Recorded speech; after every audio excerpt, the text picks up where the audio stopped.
கத்துக்கரவை கணங்கள் பல கரந்து செத்தார் திரளழியச் சென்று செருச்செய்யும் குத்தமொன்னில்லாத கோவலர்தம் பொற்கொடியே புத்தரவல்குல் புனமையிலே போதராய் சுத்தத்து தோழிமாரெல்லாரும் வந்து நின் முத்தம் புகுந்து முகில் வண்ணன் பெயர் பாட சித்தாதே பேசாதே செல்வப் பெண்டாட்டி நீ எத்து குரங்கும் பொருள் ఏలోరెంబావాయ్.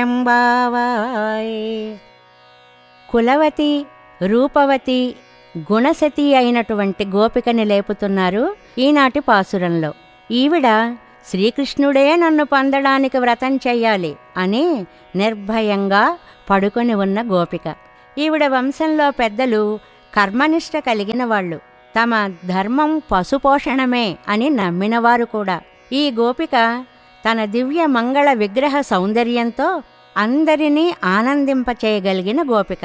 లేగదూడలు కలవి, దూడలలాగే ఉన్నవి అయిన ఆవుల మందలని ఎన్నింటినో పాలు పితుకగలిగినవారు, శత్రువులను బలంతో ఓడించగలిగినవారు, ఏ దోషం లేనివారు అయిన గోపాలకుల వంశంలో మొలచిన ఓ బంగారు తీగ పుట్టలోని పాము పడగలాగా ఉన్న నితంబ ప్రదేశం కలదానా?